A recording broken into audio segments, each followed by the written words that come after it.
Once upon a time, in a land far away. I'm Katrina. And I'm Geoff. This is the Fairy Tellers Podcast. Myth, legend, folklore, fable. We explore what they say about cultures then and now, Grab a hot cup of cocoa and a comfy seat, while we tell you a tale. Welcome back to the podcast for, you guessed it, another exciting episode of the Fairy Tellers. To start off with, I want to say my son loved our latest episode, the one that we did that was inspired by him. He said that it was the best episode of our podcast ever because it spotlighted him, and he loves being in the spotlight. Like almost verbatim, those were his words. And he's right. Yeah, and he is right. And yeah, so he loved it. He loved hearing the stories again, and hearing the story again, and then hearing another story that was very similar, except about someone's testicles getting. That's out of context. If you have not heard this last episode, that's a really weird thing to hear here. You may cut this, you may not, Katrina. I don't know. Probably won't. No, we'll keep it all. So anyway, he loved it. He loved the episode. He wanted to come on to tonight's episode to say something. I can't remember what it was, but it was something that was like out of context of that episode. Doesn't make sense. So I was like, one, it's past your bedtime. Like very specifically, we record after I put them to bed. And two, like it's not going to make any sense to the people listening to like the next episode of the podcast. So probably not a good idea. But maybe we'll bring him on for the next episode, inspired by one of his favorite tales. And I have a nice segue from talking about this episode to going into this next episode. Great. Keep that in. So I was so thankful that we had already kind of like had a conversation about how your son was really liking reading like the Grimm's Brothers tales, and he had specific ones that he really enjoyed that you thought would be good on the podcast. I'm glad we had that ahead of time, because last time we went to record, about an hour and a half before we were going to record the podcast, it was a completely different subject.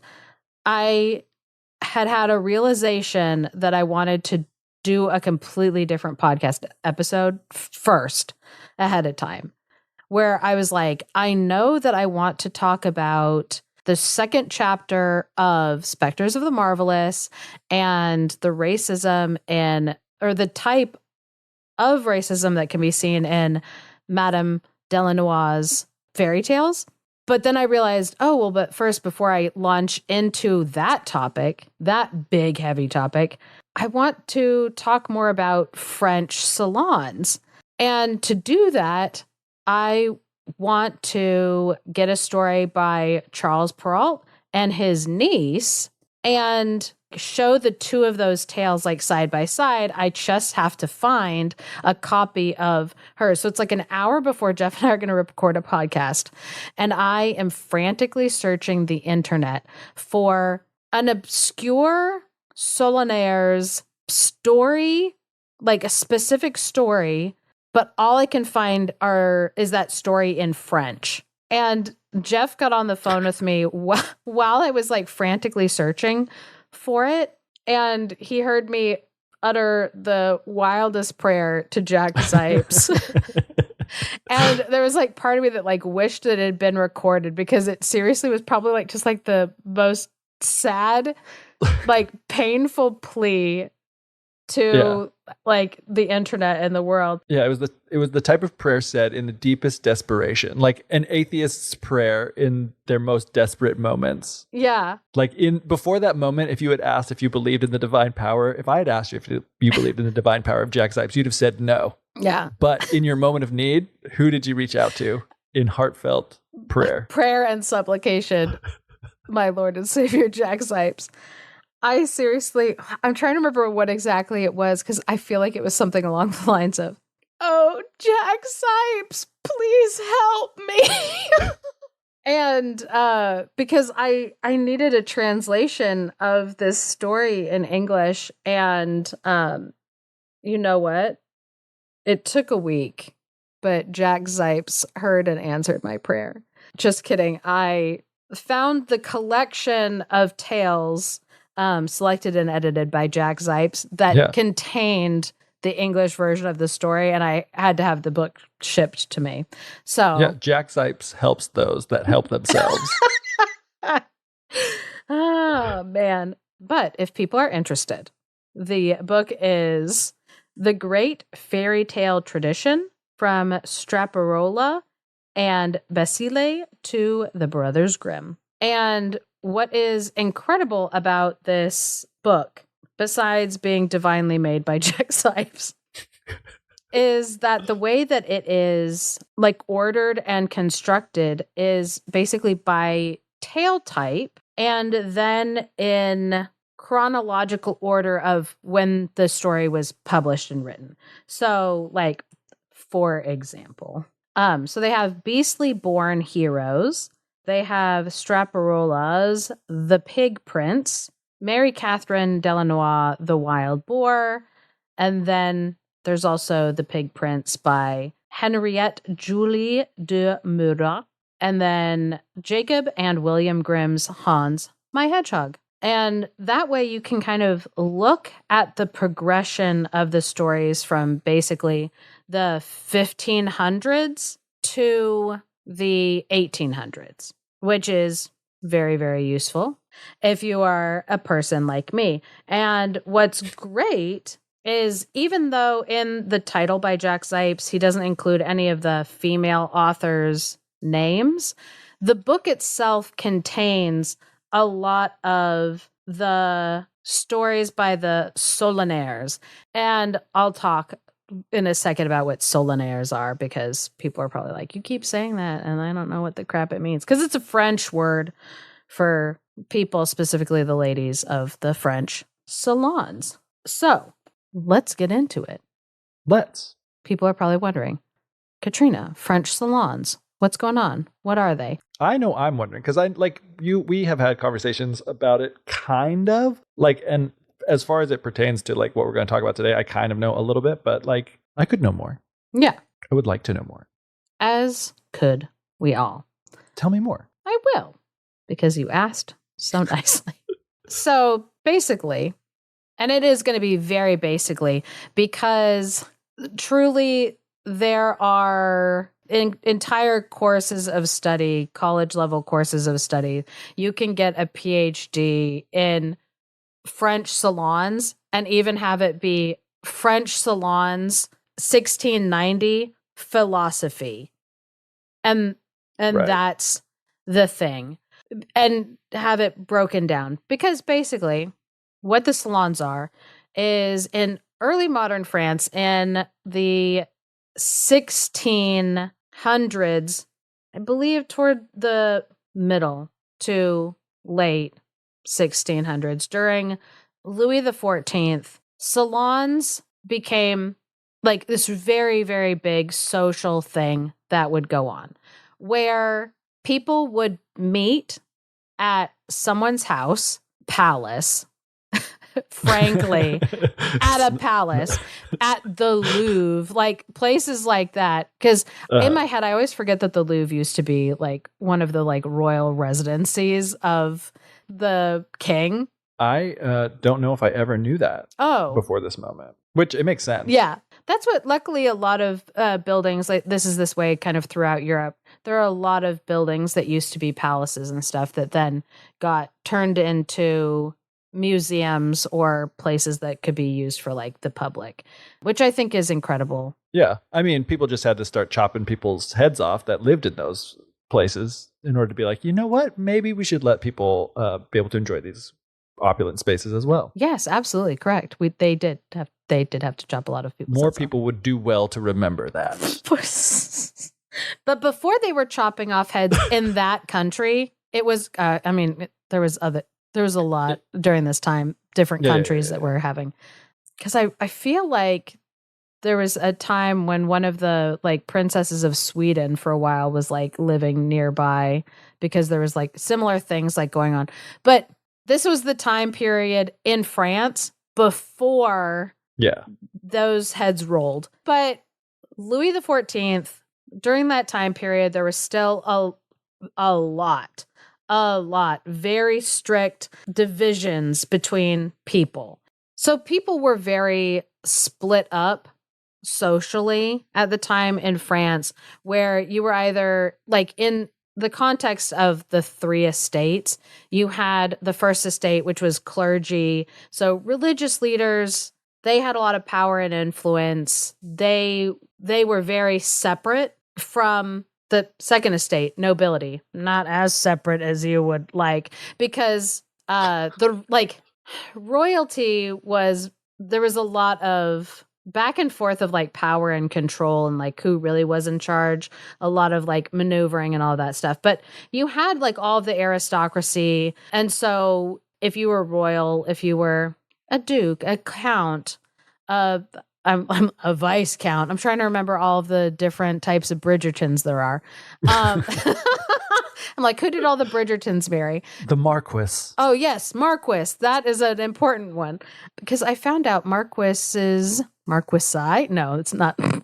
Marquises, they are like the equivalent of English counts, but Marquis is part of like the French layering which makes sense. of people.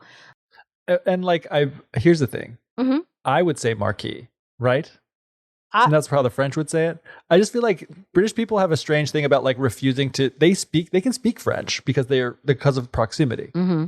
But also, well, you know this. They like make fun of Americans for like pronouncing French words closer to French than like they do. Like garage, that's closer to like the French word that we get it from. Yeah, and like they make fun of us because like, oh, why don't you say garage? And we're like, I don't know, because that sounds dumb. Just kidding. Yeah. It sounds different than the way that I grew up saying it. But you know what I mean? It's like kind of one of those weird things where it's like I think they say Marquis purposefully to like piss off the French. No, that makes sense. You know what I mean? Yeah. And I don't know how to pronounce any word unless somebody looks me dead in the eye and tells me how to pronounce it, frankly. So when you're like, would they pronounce it this way? I'm like, Geoff, you know I don't know. Yeah, and I may be sounding like an idiot right now. Katrina, I just found out something. Apparently the spelling for Marquis is also different than Marquis. If it's spelled like Quius, that's the French one, and it's Marquis because it's French. But then Marquis, apparently the British spelling is Marquess.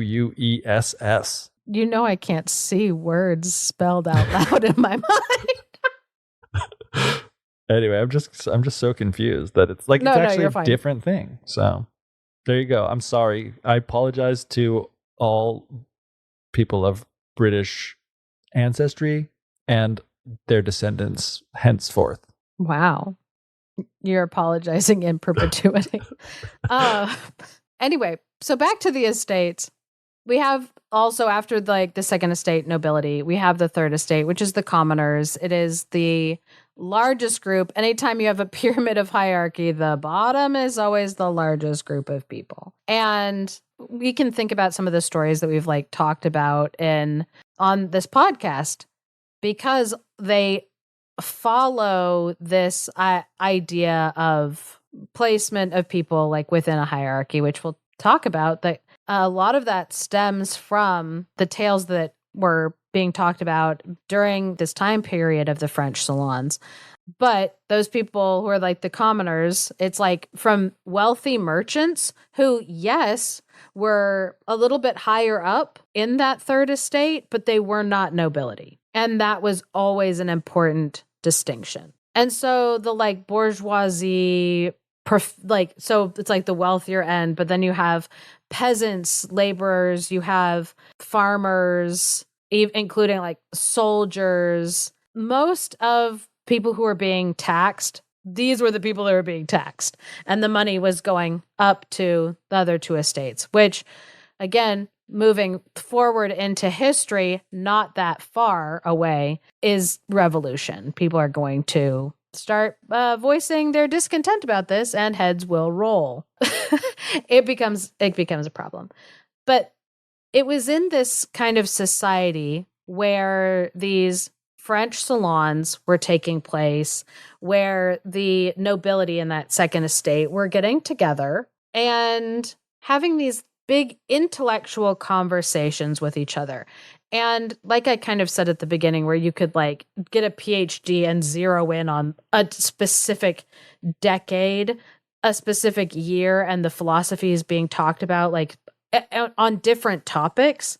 Yeah. what we are going to be talking about today is one very specific argument that was going on, and we're going to talk about that one specific argument very, very quickly because it involved Charles Perrault, as I pronounce Perrault, because I am American. Counter to what I just said earlier in the episode, but I was just leaning on my American ignorance. No, beautiful. I love it. I think that was perfect. I'm just making a weird joke because that's my job on this podcast. It wasn't weird. It was beautiful. It was wonderful. I loved it. So what's also interesting about this time period, I will also mention briefly because it will become important later when we're retelling the stories, is that Louis XIV, there's so much that I could talk about Louis XIV right now, but I'm going to try to keep it very specific until we get into the story. And then there's little tidbits that will come up where I will point out where it kind of intersects with King Louis XIV's life. But at this time period that we're talking about, which is the 1690s, by this point, Louis XIV has gone from being very much all for the entertainments, the arts, theater, opera, ballet, the storytelling. He's moved away from that, and he's trying to line himself up more with what the clergy wants, First Estate wants him to do. And I'm not going to get into the woman of it all. That was the reason that is speculated for that shift, or not even speculated, but believed for the shift that happened in him where he suddenly was like, I'm going to turn towards being upright, pious, all that stuff. So he's refocusing himself on this idea of piety, and kind of the arts in their creation are waning. And eventually the salons, their heyday will eventually end, which it's such a unique and wonderful idea. At the same time, I think to myself how I don't think I would like to hang out with any of these people. At the same time that I'm I would have loved to be in the room where these conversations were happening and listening to these conversations, reading these letters, these debates back and forth with the brilliant minds of the time. I know some very brilliant people, and I've heard some back and forth between these people who are very brilliant minds, getting them in a room together. And sometimes they're really insufferable. So I don't know if I would have actually legitimately wanted to hang out with these people. But it is oh, wow. The conversations that went on, the conversations, things that were written down, just fascinating to think about the conversations that were going on. So within those conversations, there was a pretty major conversation going on back and forth between two different groups that were debating ancient tales and modern storytelling, and which one of those, ancient or modern, were better for people, were of more use to be studied. So this argument that was going on, it was called the Quarrel of the Ancients and the Modern. And so it was it was this whole entire thing. So Charles Perrault, I don't think it'll be a huge surprise to anybody, he fell on the side of modern storytelling. He felt like the fables and the folk tales that were from that area, that were created in that area, were of equal or more value to the people of France than the ancient Greek and Roman mythologies. He was like, we don't need that. What we have is equal to that or better. I don't know why would we need to be pulling that from somewhere else. I feel like that's kind of a hot take for the time, maybe. I mean, I think it's a hot take generally. Yeah. Just the stuff we have now is way better than the stuff that has, stuck around for hundreds of years because of how great we thought it was. Not that he's wrong, you know what I mean? But it's just it's interesting to be wait a second, because I think that we tend to undervalue what we have now versus, the past. Yeah. I mean, what I think is really fascinating about the conversation reading about it and like the ideas at the time, and I'm looking at it from like 300 years removed from that conversation. And so I'm like, it's all old. Like, Yeah. to me, because I'm looking at it at like a completely different vantage point. Yeah. It's like the pyramids were old to Cleopatra too. Yeah, truly. Like, what is this thing? Cleopatra lives closer to the invention of the cell phone than she did to the construction of the pyramids or something like that. Yeah. Where I'm like, it's absolutely insane. Like time when you like pause to think about it. Yeah. Because even when I'm like looking at this, talking about this, and trying to think of like, okay, the people at the time that they were writing it and the time of the salons, what was going on in that moment in history, the conversations that are being had. And it's crazy for me to think that I'm like, oh yeah, and in like 100 years, 2 Louis removed from now, because I think the French Revolution happened during King Louis the 16th. So just 2 Louis from this time.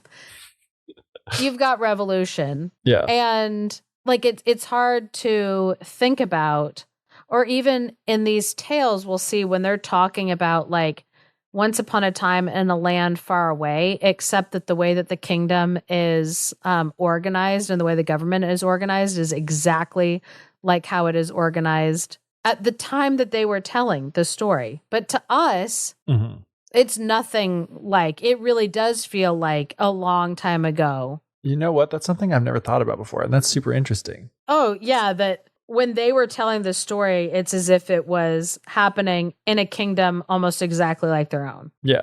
Yeah. But just a long time ago. Yeah. That's like if you're reading a modern fairy tale, but Cinderella is in New York City. And just kidding. Yeah. Is that the plot of 10th Kingdom? No.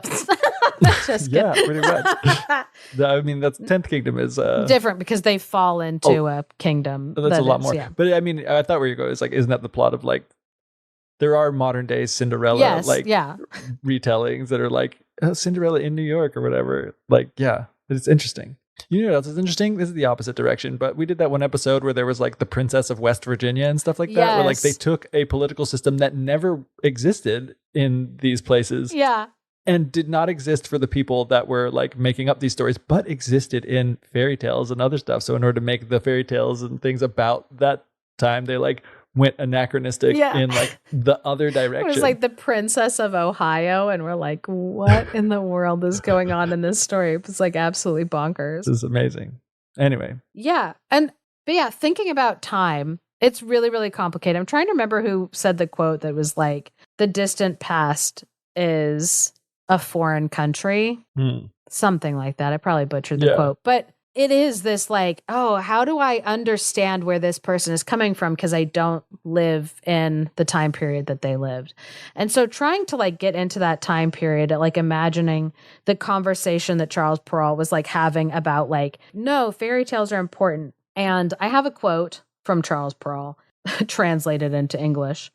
Thank goodness. And he said, "It seems to me that those of Gaelic antiquity are more or less comparable to those from Grecian antiquity, and fairies are no less capable of miracles than the gods of mythology." Which I'm like, listen, he's right. Like, I think, especially when you think about it in terms of these are people living in a Christian society and theology. Mm-hmm. And so, of course, like, why are we giving more weight to these stories of the ancient Greeks and like the mythologies of their gods in storytelling, and think that they have like better lessons to teach inside of their stories or higher brow things to say than what the Gauls have created? And I think, that's a pretty interesting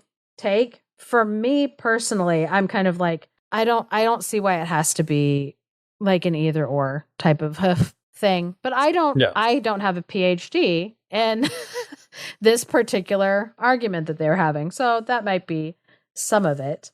So we on the podcast in the past, we've talked a lot about how Charles Perrault in his fairy tales, he sticks a moral at the end of the tale because he's aiming his book of stories toward children.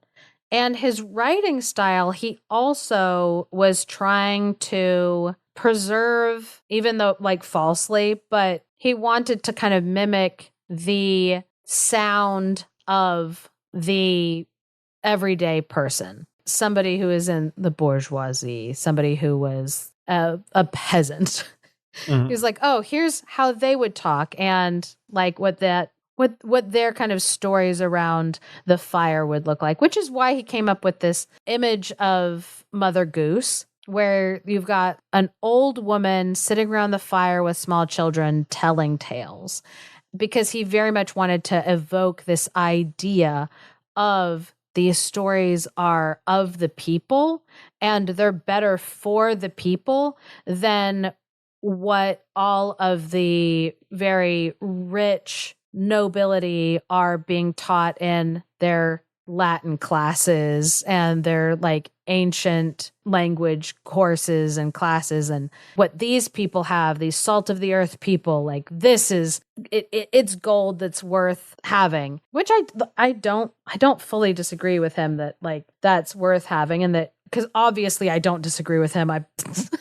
I'm very much pushing like for folklore and the importance of folklore, and it's still seen that way today as this like kind of, are you a mythologist? Are you a person who like studies the deep mythologies of all these like different countries and religious orders and stuff? Or are you a person who, or are you cool, likes folklore? It's like, or are you stupid and illiterate? So it's like, oh man, that in a different way, because it's not, ancient or modern argument anymore. It's like different. I mean, we do still have the argument. Every English class, every English teacher knows about, the balance of like how much of the ancient do I teach in my class versus how much of like the modern, how much contemporary stuff, it's always there. But in this like conversation, Charles Perrault, he very much, when he was collecting like his stories, he put a moral in there because he was actually trying to like, yes, he put a moral in there for children, but he was trying to prove a point to a bunch of intellectuals, a bunch of nobility that were sitting in these French salons, having these conversations, these like deep intellectual conversations, and talking about it, writing about it, publishing things on it. And so he was trying to prove a point more so to them while also producing a book of fairy tales for children. And one of the things that he also said was, all that one can say is that this fable, like most of the fables remaining to us from the ancients, was created only to please, without regard for good morals, which they greatly neglected. Which, if you've ever read your child any stories about like Zeus, they're like, I mean, even today, I feel, people are like, they'll read a story about like the Greek gods and they'll be like, these gods are acting very badly. And it's like, yeah, those gods serve a completely different purpose from like what you think that they should be serving or whatever. Like, don't worry about it. Don't try to make what Zeus did okay to you, like morally. It's fine. So him pointing out, without regard for good morals, which they greatly neglected. I'm like, yeah, he got them there. It is not the same with the tales that our forefathers invented for their children. They did not tell them with the same elegance and embellishments with which the Greeks and the Romans ornamented their fables, but they always took great care that their tales should incorporate a praiseworthy and instructive moral. Which I think, Charles, I understand what you're trying to do, but you're lying. You are wrong, because he was looking at the stories and trying to prove his point to other people, whether his scholarship actually led there or not. For instance, in one of our episodes, I believe the same episode that we did Fitcher's Bird, we covered Bluebeard, collected by Charles. And if people don't remember, Bluebeard was a tale where a man was kidnapping women or marrying women and then murdering them. And he told this one woman that he married, here's a key, don't use the key. And then she used the key and found a cabinet full of dead bodies, or like a room, a bloody chamber full of dead bodies. And he found out that she had seen by using the key that he told her not to use. And he was like, oh, Now I have to kill you now. And then, luckily for her, right before she was about to be murdered, her brothers came and they killed Bluebeard and she lived. And at the end of that story, our friend Charles put in a moral. Ladies, you should never pry. You'll repent it by and by. 'Tis the silliest of sins. Trouble in a trice begins. There are surely more's the woe. Lots of things you need not know. Come forswear it now and here. Joy so brief that costs so dear. You can tell this tale is old by the very way it's told. Those were days of daring do, men was lord and master too. Then the husband ruled as king, now it's quite a different thing. Be his beard what hue it may, madam has a word to say. But yeah, basically he's like, women, you pry into other people's business, and it's a silly sin that you can't stop yourself from doing because women just, you're so terribly curious and it's horrible. And you should learn to stop doing that. And I feel like that is a moral that he forced onto that tale, not one that just naturally existed within the tale itself. Yeah, I agree. But because he was trying to prove a point to all of these people in this like French salon, I feel like there was, some bad scholarship on his part, some kind of stretching of the facts. So that was a conversation that was going on. And in another episode, like I said at the beginning, that I wanted to do, we were going to be talking more about what was going on in the history of France at the time in regards to race relations and how that ended up in some of the stories, how we can see that by looking at the stories, and how scholars, academics are looking at the tales, trying to see what they can of the time reflected in the stories. But before we do that episode, I thought that it would actually be fun, now that I gave this like really fast and dirty like history lesson or whatever, to look at two tales. And the two tales that we are going to look at are both ATU type 480, the kind and unkind girls tale type. And if you've listened to this podcast for any length of time, maybe not any length, if you've just started to listen today, boy, have we got an episode for you. But if you go back through our catalog of episodes, which there is over 100 episodes, and there's quite a few times where we've told a tale that's ATU type 480, the kind and unkind girls tales. One of our earliest episodes, I believe, I want to say it was like one of our winter episodes, but we told an unkind kind girl story from Russia where she meets Jack Frost or Father Frost, somebody, and it's like good girl got rewards, bad girl got punished. We did an episode about Frau Holly. That's the Grimm's brother tale. Again, good girl, praise and reward. Unkind girl gets covered in pitch and made fun of by birds. We've told a tale also from Thailand where a girl, her beautiful speech is reflected by flowers falling out of her mouth, and another girl who is bad then has like toads and serpents falling out of her mouth. So we've seen this tale type several different times. And so I thought that it would be a great one to showcase what I'm going to be talking about with the French salons and how the women writers were different from Charles Perrault. And I thought that the best way to showcase that was to have Geoff retell Charles Perrault's story, The Fairies. It also in some collections is called Diamonds and Toads. And it's pretty brief like his other ones. And then I'm going to retell a tale by Marie-Jeanne L'Heritier, who is Charles Perrault's niece. And she published this story, I believe, within a year of him publishing his story. And you'll be able to see the difference between what Charles Perrault was trying to do in proving his point, but then the artistry of some of the women Solonaires. Once upon a time, there lived a widow with two daughters. And this story starts off hilariously. In that, the elder daughter was often mistaken for her mother because they were so alike in both their nature and their looks. It was like, oh, okay, sounds sweet, family resemblance. The parent and child being so disagreeable and arrogant that no one could live with them. Burn! Just like your mother. But the younger girl took after her father in her gentleness, sweetness, and kindness of disposition. And Katrina, Yes. you're not going to believe this, but she was one of the prettiest girls imaginable. Wow. Imagine that. And naturally, the mother doted on the older daughter because, naturally enough, she resembled her. So she wanted to like treat herself. It's like, you must be amazing because you're just like me. Yeah, of course. And of course, just as intensely as she loved on the elder daughter, she disliked the younger daughter with equal intensity because nobody likes to see their ugliness in comparison with true inner beauty, you know? Yeah. You don't like that mirror being held up to you. So you hate the mirror rather than hating the person that you see in it. Yeah. I mean, not me because I'm gorgeous, but Yeah. I understand what you're getting at. In theory. Never experienced it myself.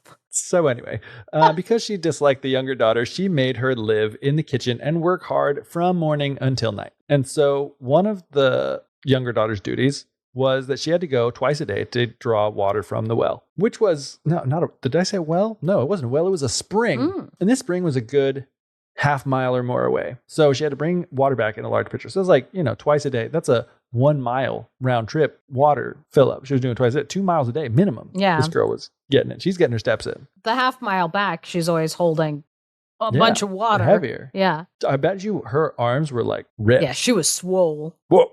That's gains. Yeah. Younger daughter, all about those. That's why she was so good looking, because she was like just so physically fit from like walking and carrying heavy water all the time. Anyway, one day while she was at the spring, an old woman came up. I think I said came up and begged the younger daughter for a drink. And so, because this girl was sweet and kind and gentle and agreeable of disposition, she was like, of course. And she gave the woman a drink. She put it into the cleanest part. Not only did she give her a drink, Katrina, she put the pitcher in the cleanest part of the spring. Oh. And then brought that up and then held it to the old lady's like lips for a drink to make it so that it would be easier for her. So she didn't like hand it to her and be like, here, get a drink yourself. She went above and beyond is what I'm trying to say. And so this woman, guess what? She was a fairy. She wasn't an old woman. She was a fairy out. She was a fairy. Yeah, picture that. That's what this woman was. And she had taken the, form of like a poor old villager woman just to test this girl and see how good natured she really was. So when this fairy in disguise had finished drinking, she's like, oh, you dear are so pretty and so polite. You know what I'm going to do for you? I'm going to give you a gift because this was all a test and you passed. And the boon that I'll grant you is that with every word that you utter, there shall fall from your mouth either a flower or a precious stone, which I think I've said this in the other episodes where we talked about. It's like, that's great as far as like producing beautiful things and like producing monetary value out of your mouth. That would be so annoying to have like crap just like falling out of your mouth every time you tried to speak. Yeah. It's like a blessing, a curse in disguise of a blessing, 100%. in my opinion. Because like I have dreams where like my teeth are falling out and I hate the feeling of like these like hard things like in my mouth and spitting them into my hand. Sorry, that was disgusting. But that's what I imagine, spitting diamonds and jewels out of my mouth while I'm trying to talk. I have dreams about losing my teeth like that too. Having to hold like a bucket next to your mouth while you're talking so that the jewels spill into the bucket. Yeah, and while like, the jewels and things coming out of your mouth would be very beautiful, like the words would be like, you're talking with basically marbles in your mouth. Yeah. Anyway, here's the thing. It doesn't matter because this is all symbolic and a metaphor anyway, right? Probably, yeah. Probably.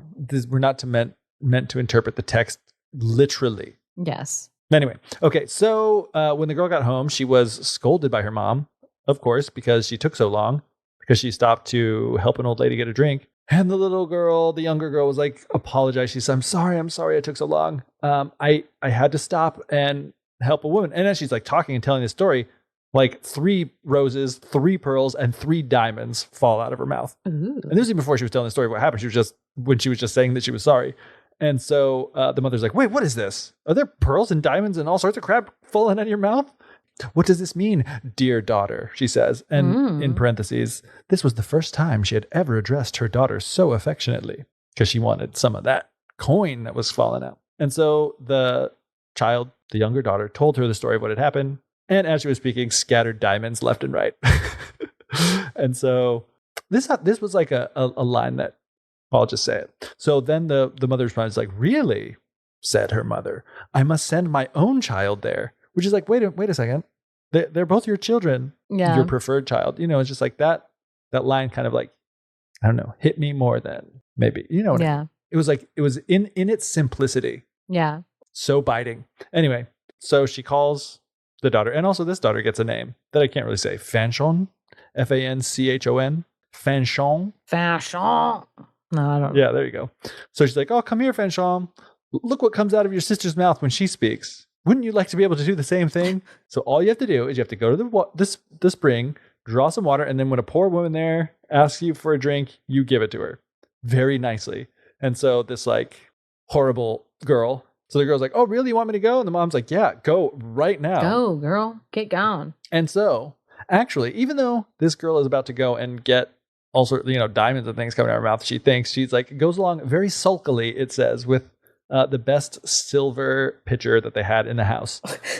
And so when she reached the spring, she saw the lady, but it was not a poor lady. It was a lady who was magnificently attired that approached her from the forest and asked for a drink. And this was, Katrina, you're not going to believe this, the same fairy who had appeared to her sister. What? But they look so different. Yeah, but this time the fairy was masquerading as a princess in order to see how far this spoiled little brat's terrible behavior would extend. Yeah, because it's one thing to be rude to just like a common poor woman, but you wouldn't dare be rude to a beautiful nobility, would you? She's like, oh yeah, she'd even be rude to a noble. A much worse sin. Jeez. I appreciate you pointing that out because, yeah, that's kind of funny. Yeah, that it's like people who are like, well, of course I'm rude to a server. Yeah. They're just a server, but I wouldn't be rude. But to actual people with money and good looks. Yeah, I wouldn't be rude to a person with money. I'm like, oh, that's fine. You're garbage. So when asked by this pretty princess if she could have a drink, the loutish damsel of an older sister said very arrogantly, oh, what do you think? I've come here just so I could give you a drink? I think you thought that I brought this silver flagon here just for you to get a drink. Oh, that's probably what happened, isn't it? Well, you know what? If you want to drink so bad, why don't you just drink from the spring? To which the fairy responded, you are not very polite. Do you want to see the back of my hand? But displaying no sign of anger as she said this. And so the fairy then says, in return for your lack of courtesy, I decree that for every word you utter, a snake or a toad shall drop out of your mouth. And so, cut to back at the house, because we don't want to watch this girl running and crying with toads falling out of her mouth for half a mile. So her mother catches sight of her running back, and she's like, well, daughter, like, what happened? And so the rude girl replies, well, mother. And as she speaks, a viper and a toad gets spat out of her mouth. Gross. And so the mother's like, oh my gosh, goodness gracious sakes of Goshen, good heavens. Bless my stars and garters. Jack Zipe, save us. What do I see? And so she saw the snakes and toads and all those things pouring out of her mouth. And she's like, oh, her sister is the cause of this. She's going to pay for what she's done, which is nothing. And so she ran off to give that poor younger sister a thrashing. But that younger daughter, knowing what was coming her way, a thrashing, ran out and hid in the forest nearby. And as she's hiding there in that forest, the king's son, who was on his way home from a hunting trip, noticed her and how pretty she was. And he asked her what she was doing all alone. I was going to try to like make a a really terrible like pickup line kind of a thing, like, oh, what you doing out here all alone, pretty girl, whatever. But I was like, oh, that's not the vibe that this prince, like, I think, is who supposed to be. Who would you rather run into in the woods, a bear or a prince? Girls choose the bear. Exactly.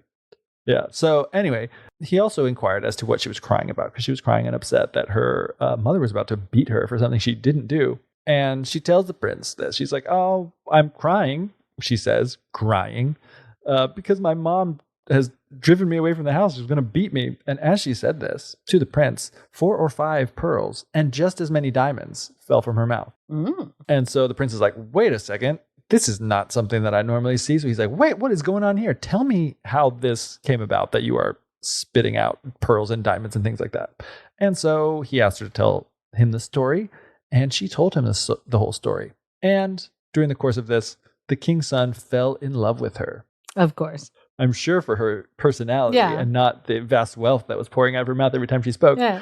He's like, something about you I find attractive. Financially viable. But he says, as he falls in love with her, reflecting that this gift that has been bestowed on her is worth more than any dowry that any other woman could possibly bring him. And so he took her immediately to the palace of his father and married her. As for the older sister, that her bad behavior did not improve, and she made herself all the more hateful that even her mother, who she takes after, drove her out of the house. And this older sister could find nowhere that would let her in. And so in the end, she lay down in the forest and died. The end. That's like the exact opposite of, and she lived happily ever after. It's like, and she died miserably alone in the forest. Shortly after that. The end. So, and this one has moral. Diamonds and rubies may work some wonders in their way, but a gentle word is worth more than all the gems on earth. And if you thought that was the only moral, you are mistaken, because another moral, though when otherwise inclined, it's a trouble to be kind. Often it will bring you good when you'd scarce believe it could. I love that it's like, though it's a trouble to be kind, some good will come of it, so I guess you should. It's like, thank you, Charles, for that. So his story, it's like fairly short, straightforward, meant to be read to kids, had that moral so that he could show like, hey, these stories that come from the folk, that come from the common peasant storyteller, they're so important to study and look at, because they can teach even us, the nobility, about morals and justice and how kings should be and how people should be in society. It's like, okay, thank you for that, Charles. Which again, it's like, it's not that I fully disagree with him, that people can get wisdom from the common folk. Of course, I believe that. Mm-hmm.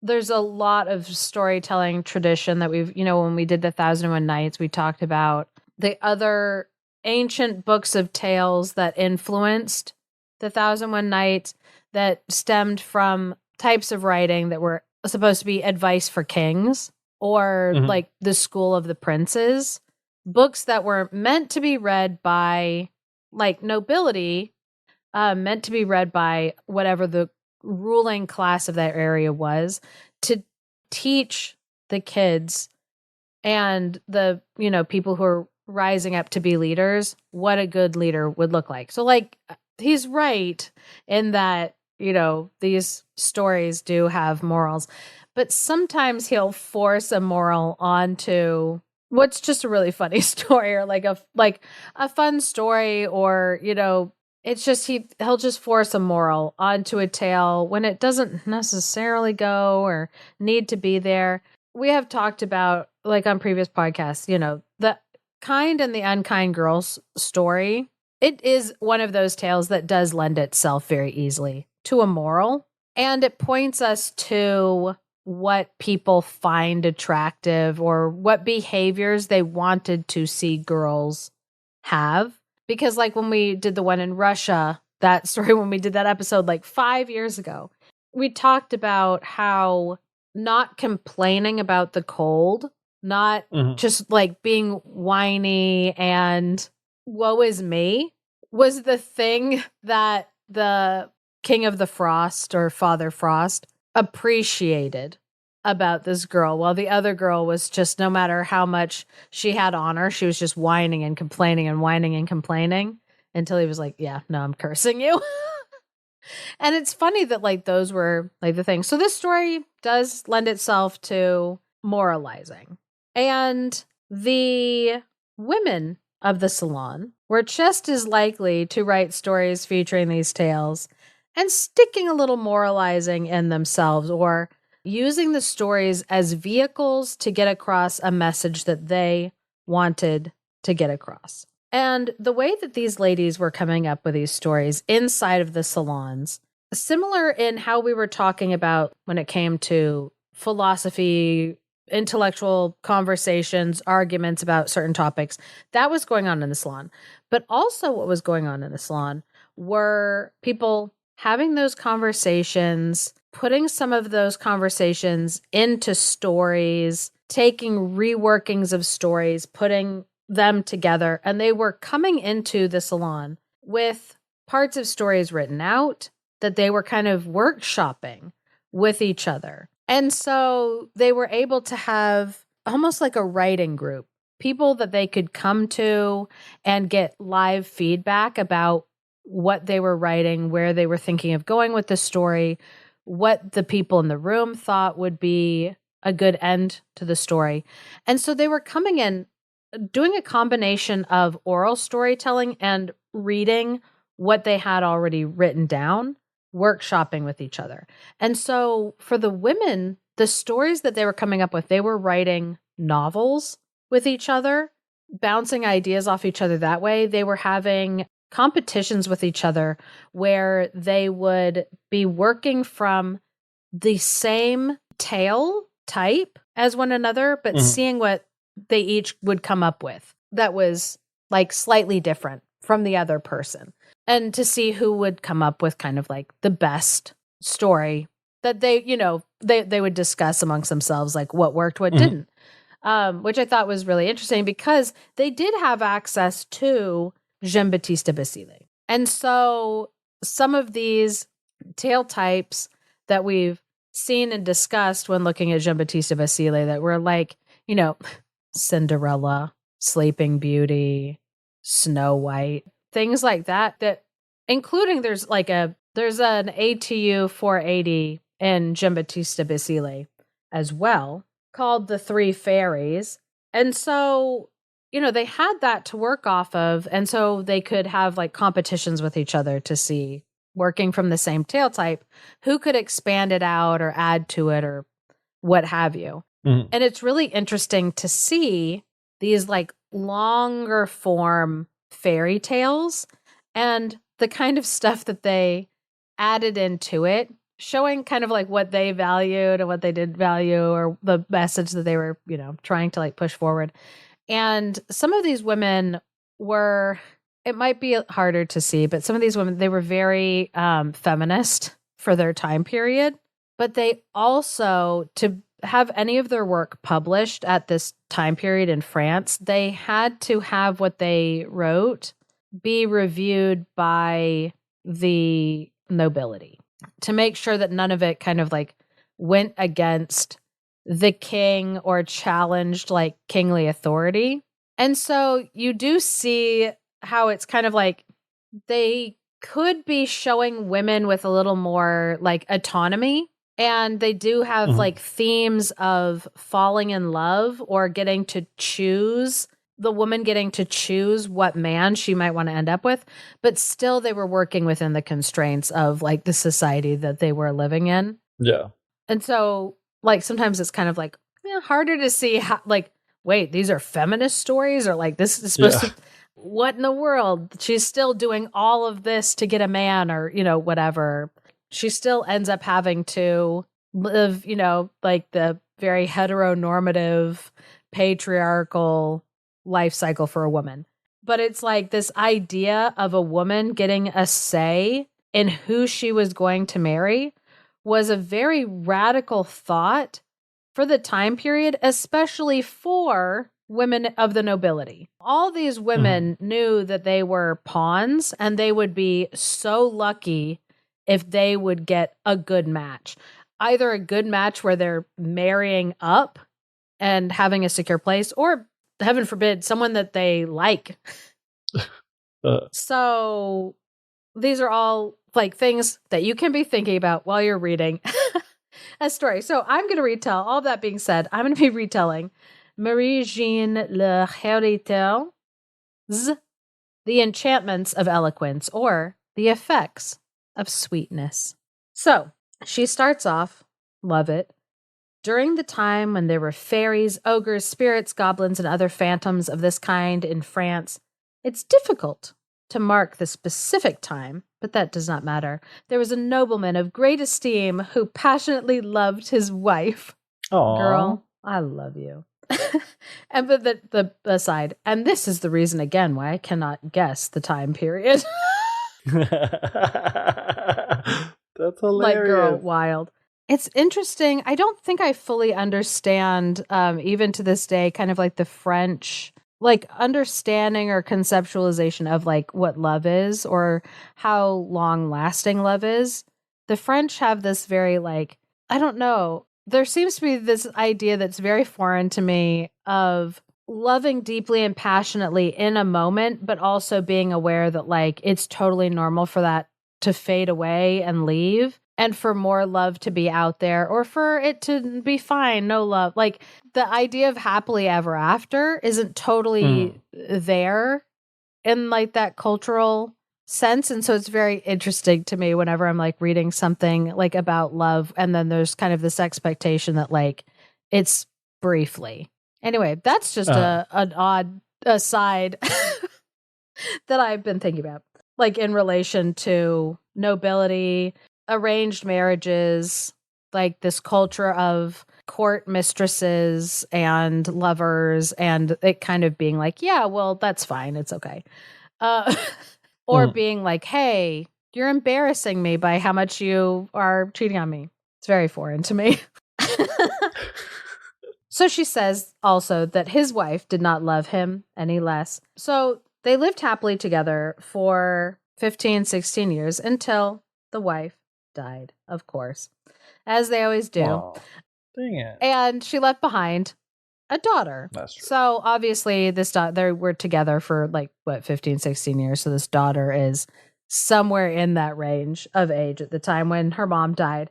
And she was very beautiful. It says both the wife, like who had died, had been beautiful, and her daughter was no less beautiful. She had 1,000 pleasant traits ever since her birth. And she highlights her skin was so lily white and so dazzling that she was called Blanche, or probably Blanc, because that's the way the French pronounce it, I think. Anyway, I said Blanche because she's a golden girl.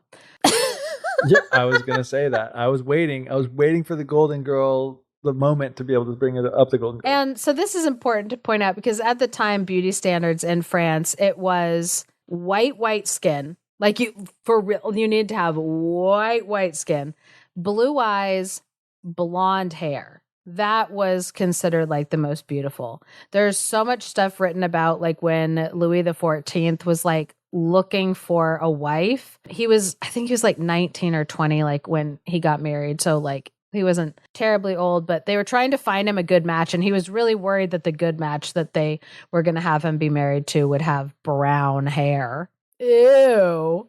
What a disgusting thing to have happen. But anyway, so that really was like that beauty standard at that time. Oh, and then very dark eyebrows was also like light blue eyes framed with dark eyebrows and then like blonde hair. Huh. Yeah. That was a thing. So our author goes on. She says that this girl, Blanc, her mom had not been very wealthy, but her father had inherited a great deal of money, and so it was fine.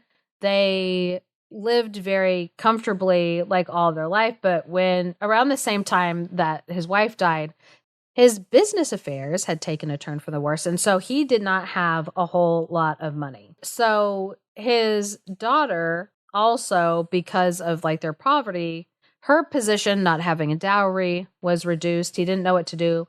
But he was hoping that because of her whiteness and her beauty, because of her whiteness and her beauty, that like, even if she didn't have a dowry, maybe that was something that he could possibly bargain with. But he was trying to figure out what he was going to do to pull him and his daughter out of this like tough spot. So Blanche's father decided that what he would do is he would try to find a really good match for himself that would hopefully raise up their status.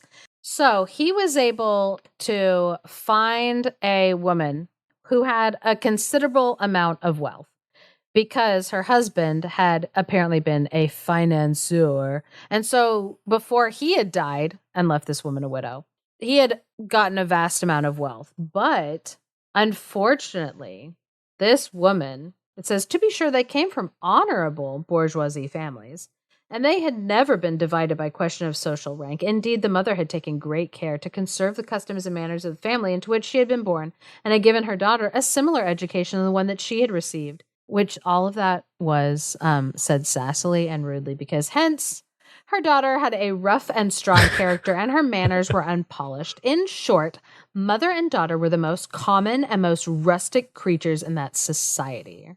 Oh my gosh, scandalous. Dear readers. Dear gentle readers.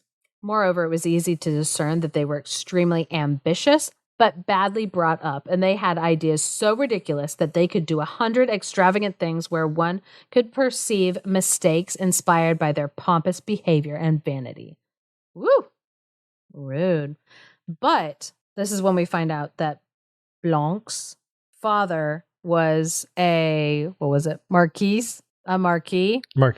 So even though he did not have a lot of money, didn't have a lot of finances, he had a title. And what this low-class woman and her daughter wanted was to kind of get out of their bourgeoisie status and raise up to nobility level. They wanted one of those titles. They wanted to like move on up into that like second estate nobility level. And so the wife, she felt like it really worked out for her to marry this guy, and this guy then would get this widow's money. Listen. His first marriage, one of love, but poverty. So bohemian. And then his second marriage, he did it for his daughter so that he could give her something, so that he could, hopefully boost her up in this world. So it said her new husband, who had only wanted the best in marrying this woman, realized with great dismay from the very first day of his marriage that the marquise had many exhausting faults. But since he was a man who preferred to keep the peace with everyone and also had a character that allowed himself to be governed by a woman just like her, he lived very well with her, provided that he remained under her foot, never contradicted her, and allowed her to have absolute power in all their affairs. So I love the shade that this author is like kind of like throwing at this man, where she's like, oh, he knew immediately that this woman was like, not good, but also he was a man that was easily governed. And, obviously she sees that as kind of a negative thing. The author does. It's like she puts that in the story as a way to kind of like explain any ill treatment that he would allow his like wife to heap on like his other daughter. And it said he tolerated her outbursts of anger philosophically, and when he saw that she was about to pout and cry, he would withdraw into his study where he loved to read. And this is kind of like a theme that goes like throughout the story, that he and his daughter love to read. That's one of the ways that you know that they're better than this like common bourgeoisie classless woman, is like they like reading. Just like Belle, which that story too, people might remember, came out of the French salons as well. So, yeah, that same kind of like idea of like, oh, even though this person had been reduced to nothing, at least they still had their books and they knew Latin, and they like, oh, good. They could appreciate art and music, unlike a common loser person. So in the story, it says only Blanc had to be pitied in all ways, because obviously, stepmother, extremely mean to her, was always yelling at her, making her do things for other people, including always doing things for her sister, her like stepsister, whose name was Alex. And Alex, obviously in the story, Alex was ugly and boorish, because of course, in these stories, you have to be as ugly on the outside as you are on the inside, which like feeds also into this kind of like persistent idea that if somebody is pretty conventionally attractive to look at, they're more trustworthy. And if you find them less conventionally attractive, then they probably are not trustworthy. They probably have horrible values. Those ideas still haunt us to this day. They are kind of ever present. Anyway, so Alex hated Blanc 100 times more than her mother did because she was constantly looking at her, seeing how pretty she was, and hating her for it. Classic. So one of the things that she was constantly doing was making Blanc work outside, do things that would require her to be outside because she wanted her to be in the sun to get a tan. The ugliest thing that can happen to a human person. She wanted her to, be less white so that she would be less attractive. But no matter how much she would go out into the sun, she was not getting any uglier. I don't know how. Magic, Geoff. It was magic. The goodness that was inside of her was keeping her lily white. That's how it was. But anyway, Blanc would try to do everything she could to make people who would come into the house think everything was fine and that everything was going well, because she didn't want her family's reputation to be bad. She wanted to help her dad. And so she kind of put on a brave face and was polite and kind to everybody that came into the house, and then worked very, very hard behind the scenes to do all the work that she was supposed to do.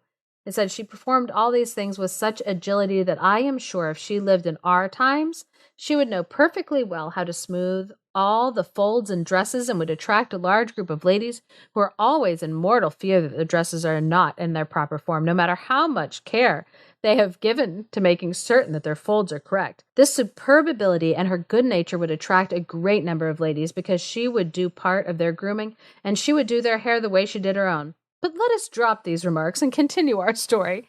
I love that she completely diverted her own story to be ladies, if she was hanging out with us in our salon, it would have been amazing. She would have known exactly how to lay our clothes, our dresses to our forms. She would have helped us do our hair because she was she was a girl's girl. She was so like us. She was so like us. She was the girl's girl. She wasn't a pick-me. Oh man, I just love that. Yeah, it's this random aside of remember how all of our dresses are? I'm like, girl, get it together. So on that same kind of note, I love that she's if she lived in our time, except she's talking about their time to kind of highlight that they talked in this story. She writes about how, their family would also go to attend different public events because of the status of them, being nobility. And she said she was incessantly seen taking promenades at the theater and at balls.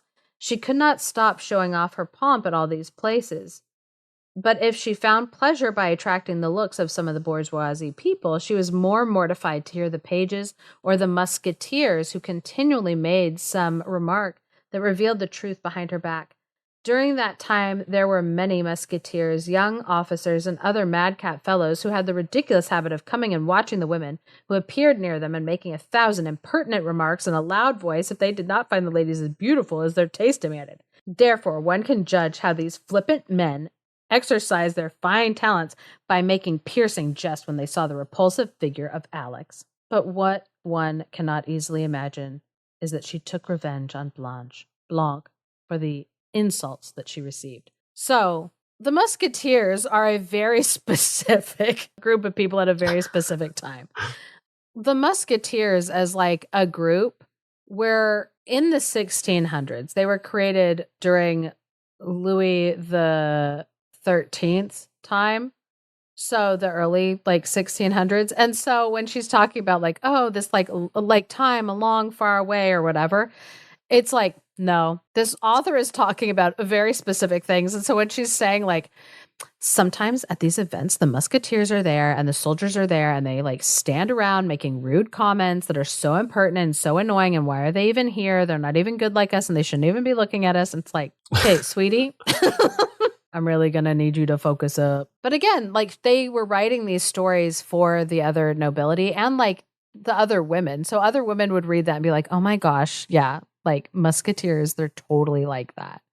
They totally are just watching us and making rude comments. And it's the worst. Anyway, back to these ladies. So Alex, after, going around and constantly feeling insulted and put down, she felt good because all these bourgeoisie people would look at her and think oh, wow, look at her raising up in rank. But in court, people were like, oh my gosh, she's like the ugliest, most boorish loser ever. And so she was like, if Blanc wasn't walking around with me, I would look so much better. If all the beautiful people were gone, then I would look hot. Like, yeah, probably true. But anyway, so the treatment of Blanc just, got worse and worse. And her dad pretty much like permitted it because, again, he was a man that was ruled by the women in his life and not her. And in this story, it talks about like, oh, she would be reading these books and sitting and reading books because that was the only thing that she can console herself with was like sitting and reading books. And inside the story is then like stuck passages about like the argument between like her two parents about whether or not she should be allowed to read. And it basically is a way for the author to kind of like insert this discourse about whether or not women should be reading, if like women should be allowed to read. Because a conversation that was going on at the time is, should women be spending their time reading books, or is it a frivolity? Should they be allowed to do that, or is it stupid? And I think of those conversations in the same way that like today people are like, oh, reality TV. It's so stupid that women sit around and they watch reality TV and they want to watch like the Real Housewives of Orange County or of Beverly Hills. Why are they sitting and watching Vanderpump Villa? And it's like, well, why are men watching football? Like, why is anybody watching anything? But what women do with their time is always like highly scrutinized. And this is one of the only times in the story where the dad like sticks up for his daughter, is this like little scene where she's hiding away, reading a book, and her stepmother, suspicious of her always like going off into her own room, wants to know like what's going on. And she like busts in and sees Blanc reading one of the most beautiful passages of a novel that was very well written and highly imaginative. And immediately this woman was like, it says, but since the Marquise hardly knew how to read, she pounced on the book and tore it out of Blanc's hands. After she had read the title with a great deal of difficulty, because it was a forbidding Greek name and she pronounced it poorly, she finally realized that it was a novel and she began to kick up a strange fuss when, fortunately for the poor girl, her father entered her room. Without giving her father any time to speak, the stepmother cried out with all her might, "Well then, monsieur, with all your sweet talk about pedigree, see how you've raised this mutt of yours. I have just surprised her reading a book of love on the sly." Like, oh my gosh, let me read Court of Thorn and Roses alone. But anyway, and it said, the Marquis, who had a bit more courage on this day than he ordinarily had, responded to his wife after he had looked at the book. "Blanc knows very well how to enjoy herself with this reading. You have taken away all her pleasures. She cannot do better than to take advantage of whatever opening she has to expand her mind and to develop her manners. I am enchanted when I see girls of quality who occupy themselves by reading." This man was written for the female gaze. A very specific female gaze, and it was the ladies in the salon. And so he kind of like goes on in this vein, like being like, no, I support her in her reading, and like her reading is like very important, like as they should do. One does not learn bad things, Blanc's father replied briskly, in the beautiful novels that I see my daughter reading. Indeed, he had a better taste than his daughter did, and he loved novels even more than she did. On the contrary, he said, one only finds great sentiments and beautiful examples in them. Vice is always punished and virtue is always rewarded. One could even say that the reading of novels is better for very young people than that of history itself, because history is always completely subjected to truth and sometimes presents images that are shocking for one's morals. History depicts men as they are, and the novels present men as they should be. I'm like, wow, girl. Written by a woman who really wanted this to be true. Who was like trying to like publish novels and stuff. And so I'm like, okay, absolutely. I'm surprised she didn't like name drop like her own novel. Like she was reading this great book, blah, blah, blah, blah, blah, which you can find in the booksellers near you. Oh my gosh, seriously. Blanc has already cultivated enough disposition to speak appropriately, and I hope that the reading of pleasant words will succeed in giving her the custom of always speaking like this. We know where this story is going, is why I highlight that line. So obviously, the mom answers back. She's upset. She's like, oh, I don't believe you, blah, blah, blah, blah, blah. The story moves on from that weird conversation in the middle of it that was purely written for the writer's own vanity and amusement. So the story moves on now to they decided to go out to their country house where they don't normally stay. But on this occasion, they went out to the country house, which was hard for Blanc because she knew that when they went out to the country that she was going to have to be doing more of like the work and like the manual labor because there were going to be less servants there and they're out in the country, whatever.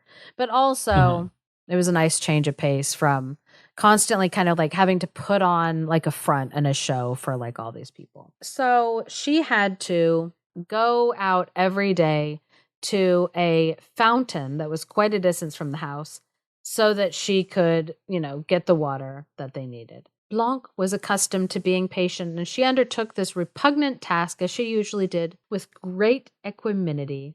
To go and fetch water was a task that was not any more humiliating for her than hundreds of others that she had been given. And so she went out to this fountain. And then I thought this was interesting also when she's like, the writer is focusing on her sorrows. She's saying, nevertheless, she had the example of her neighbors, and she had also read somewhere that the daughters of kings during the time of Homer had done the washing, and that Achilles had also enjoyed cooking.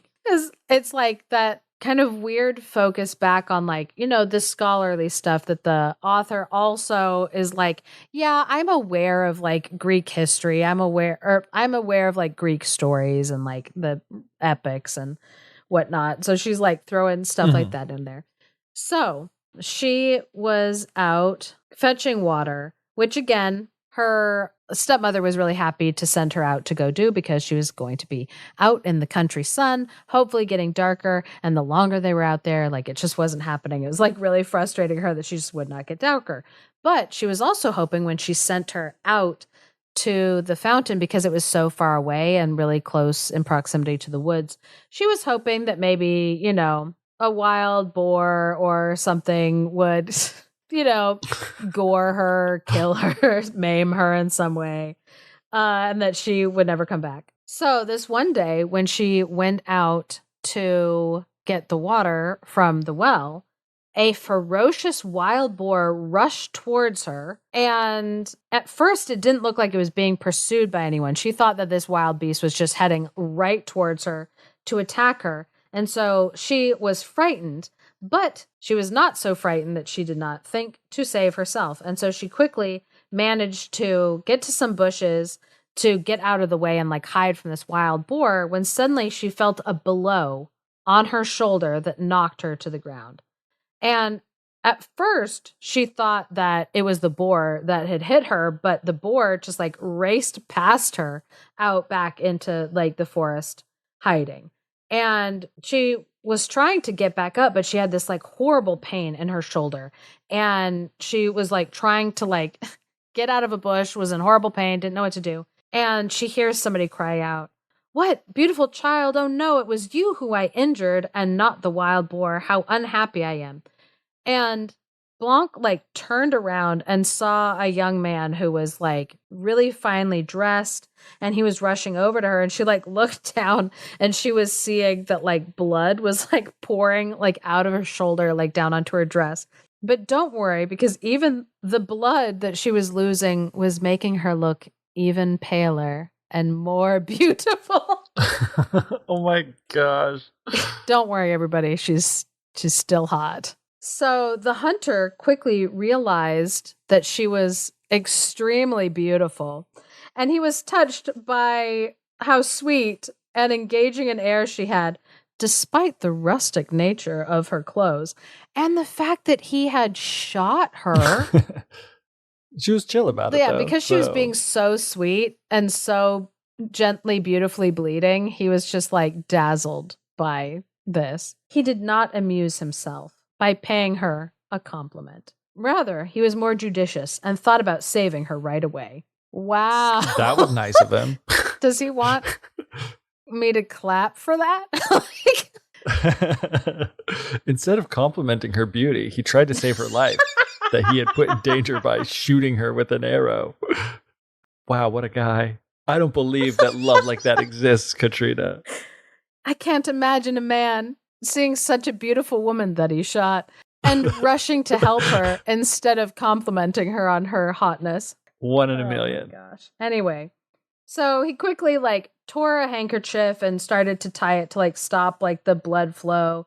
And it says, the story has it that Blanc's eyes caused a wound in the hunter, but I have difficulty believing that this happened at the very moment. If the chronicler tells the truth, then it is more likely the hunter was just as easy to ignite as his weapon. Oh!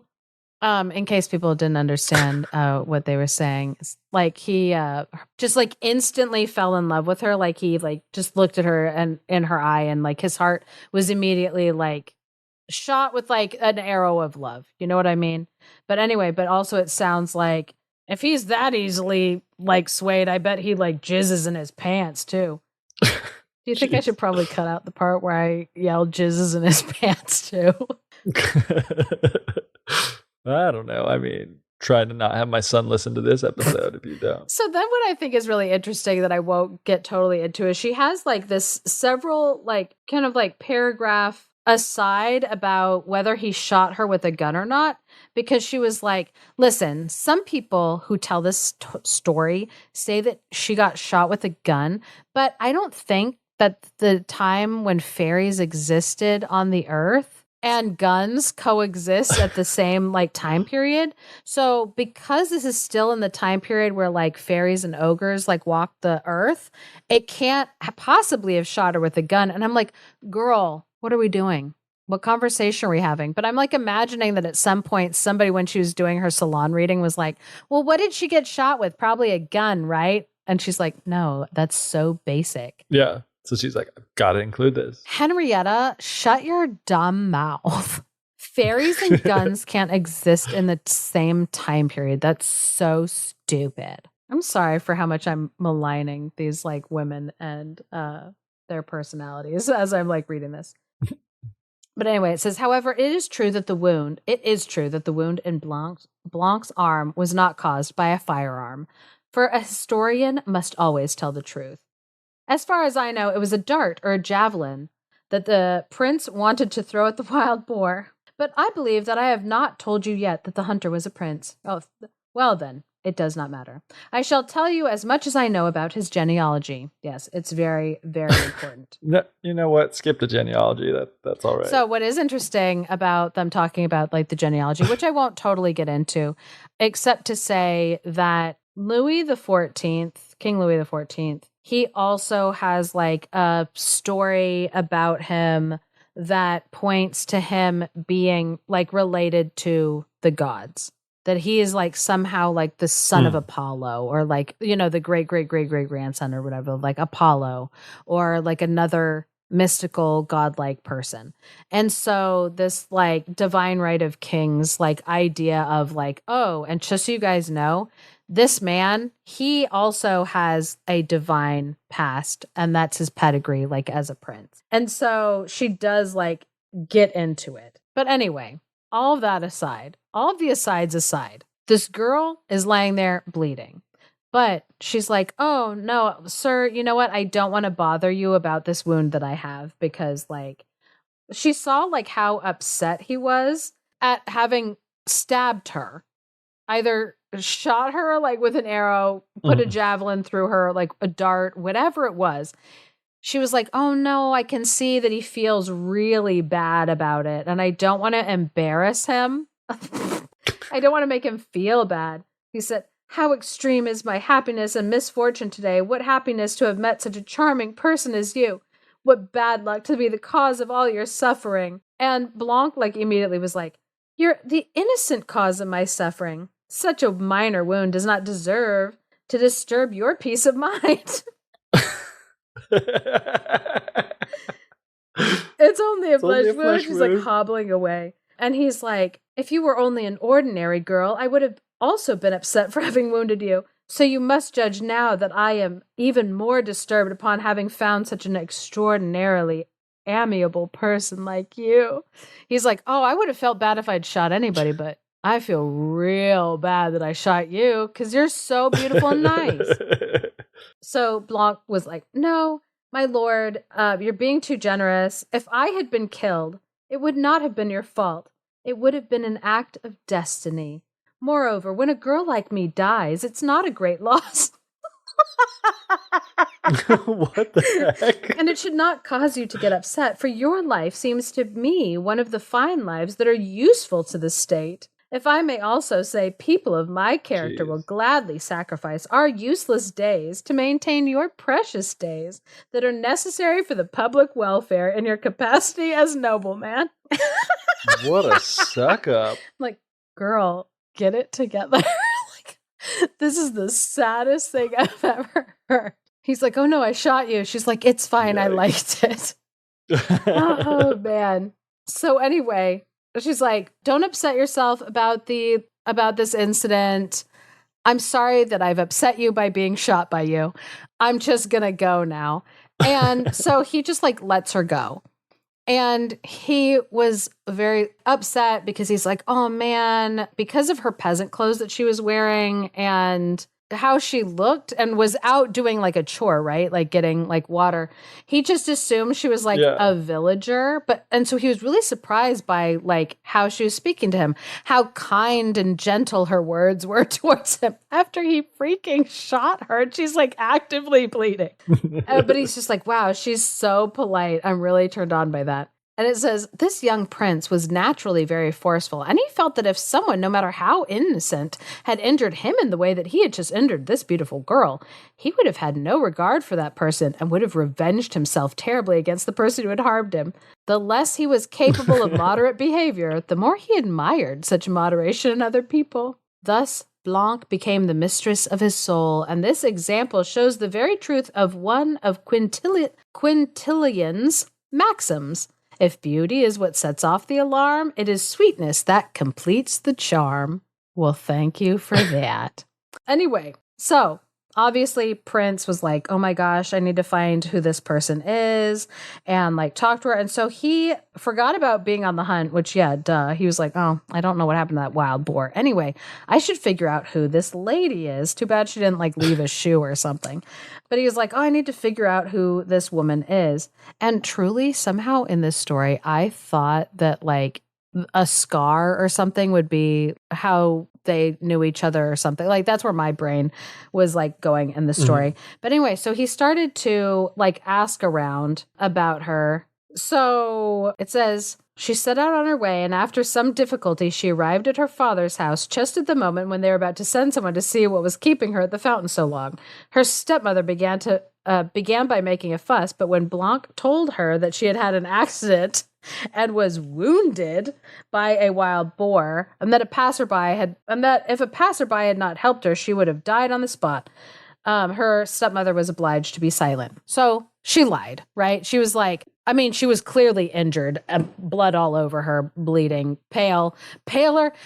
Imagine how mad that stepmother was when this pale girl shows up after doing this chore, even paler. She's like, even paler. Everything I do, this girl just keeps getting hotter by someone's standards. So anyway, but yeah, she was like, oh no, I was injured by a wild boar. And then this like person helped me out. It would have been horrible if like a passerby hadn't helped me. Which was a lie. The man shot her. What a meet cute. So obviously her dad was very upset, ran to his daughter, took her to bed, and was like, oh, I have to do like everything I can to get her healthy again, because like if she dies like my first wife died, like I don't want to be alive anymore. So the prince, meanwhile, he's like going around asking everybody to like try and find this woman. He went to the stewards so that they could go to the village to inquire about her and like her background. And the stewards quickly went and were trying to figure out like, okay, who's this mysterious woman who got shot and who is she? And so they were able to pretty quickly figure out who she was and where she lived. This is not like a Cinderella-like situation. So they went back, and the prince was charmed to learn that she came from a family of illustrious nobles, and he began to think of taking steps to make her happy, since it seemed to him that she was worthy of such happiness, because she was also a noble, obviously. Not just a noble, but also so sweet about getting shot by him. He was like, you know what? Now that I know that she's like noble rank, yeah, you know what? Why not? Let's tap that. Yeah. So the stewards also told the prince that Blanc was beloved by everybody in like the village, that her father was like a wonderful, great guy, awesome, but that she had this ugly, awful, horrible sister named Alex who was like terrible. And so, like, immediately it says the first concern of the prince was to cure Blanc of the wound that he had caused her. Yeah, duh. Good. The second was to compliment her. His two moves. He's like, oh, what should I do? Tell her how hot and bangable she is, or like stop her bleeding? So it says that even though he came from a family very knowledgeable in fairy arts because of his like kind of like divine origin family tree and whatnot, he didn't know any fairy arts to help her. And so he went and sought out one of his godmothers.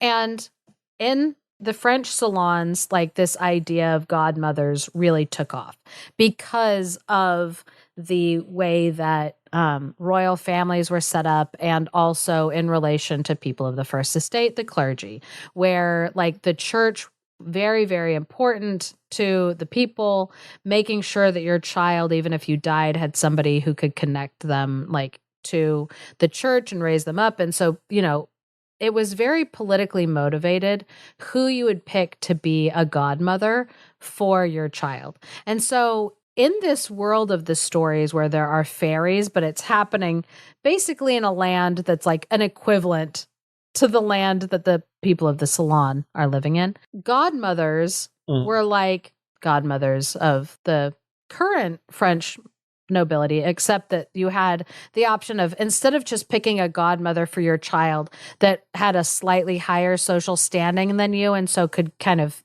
give your child favors as they were growing up.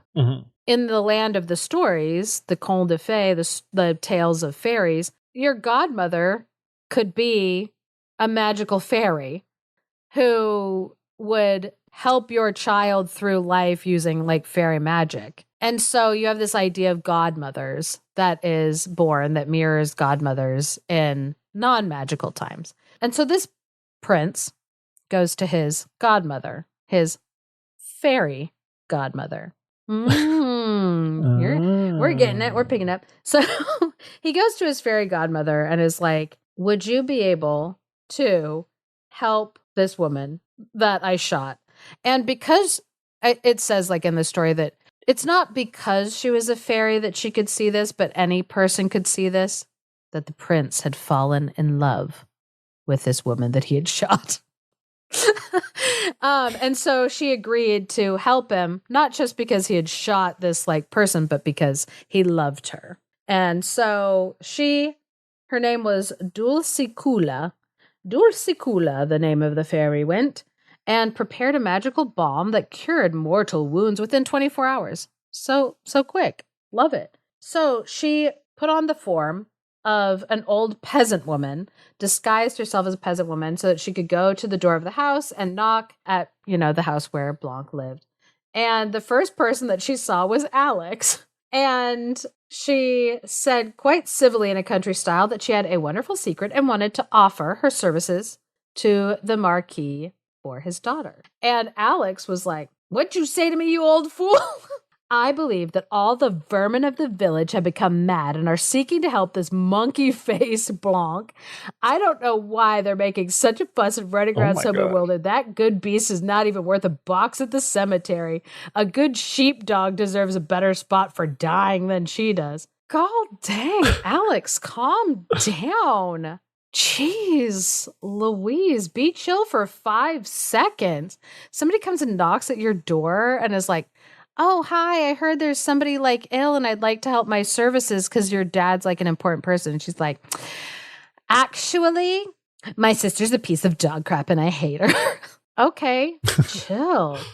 So anyway, Dulcicula, the fairy, was extremely surprised to hear somebody talking to her in this way, especially somebody who was supposed to be of like kind of like high noble standing. She was like, what the crap? This girl's crazy. Yeah. It said she was surprised to see a damsel completely covered with gold and jewels speaking to her in such a strange jargon.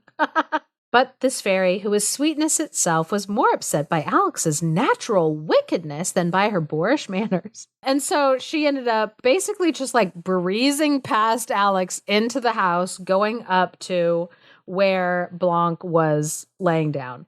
It says, Blanc, who was very intelligent and who was well aware of the superstitions and mistakes made by the common people, believed that the balm about which the old woman spoke was one of the remedies of which the peasants were fond. Which, again, the person who wrote this obviously is like nobility, noble rank, and she's like, Blanc, like us, thought that this old lady was an old peasant woman. And so, of course, the medicine that she had was crazy sauce and not like what a real doctor would give you. Because like this is also like the time of like the Enlightenment where they're really focusing more and more on science, even though, guys, the science was a lot of leeches. And so when they were like, oh, we only believe in science and have real court doctors. Yeah, that are putting leeches on your face, like that are like constantly just their one trick move was like, maybe I guess get some blood coming out of this person. And so I just think it's so funny that this in this story, like Blanc is like, oh, thank you so much for this little remedy to put on myself, old lady, but I'm actually fine. These remedies were called the little innocent remedies because one had to be, in effect, innocent to make use of them. Oh my gosh. But it says, because she was like, you know, obviously a good, kind-hearted person, she thanked this woman, was like, thanks so much. I'll definitely, you know, tell my father that you stopped by and that you left this and that you have such goodwill. Like, you're very, very sweet. Thank you so much. But I'm in the hands of some good doctors and I need to make sure that I'm not changing my remedies from one day to the next, you know, so please don't be offended if I don't use this today. And Dulcicula was charmed by Blanc's sweetness and honest manners. And it said she did not feel insulted by the bad opinion that she had of her balm, but she pressed it to take it anyway. And so this woman, like this fairy godmother, kind of like just politely pressed and requested that she just maybe apply some of it on her wound. So finally, Blanc, not wanting to be rude to this old lady and not seeing any harm and, you know, letting her just put this remedy on her shoulder, was like, okay, you can rub the balm. So finally, this fairy godmother got to, you know, rub this balm on her wound. And because of its marvelous powers, it was not very long before the beautiful young woman began to feel completely relieved. Afterward, they engaged in a conversation, and Dulcicula continued to admire Blanc's sweetness and other lovely qualities that complemented her beauty, and this admiration produced a good result. So anyway, the fairy got up with a cane that she had that she was pretending to like that it was to use as support, but it was secretly a concealed wand. Bum, bum, bum. And so she touched Blanc with this wand as if just like accidentally, like, oh, boop, knocked her with my cane, and gave her the gift of always being more intelligent than she was before and more sweet, amiable, and beneficent.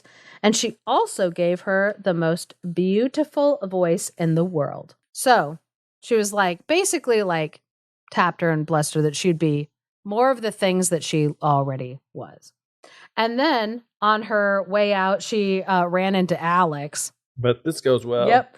And as this old fairy godmother, fake old fairy godmother walking on this cane, is leaving, she ran into Alex alone in the courtyard, and she approached her and asked her in a civil way, Mademoiselle, I would appreciate it if you would tell me where I could find the door to get out of the gate. And Alex responded angrily, nothing could be worse than to have an old driveling woman ask me questions.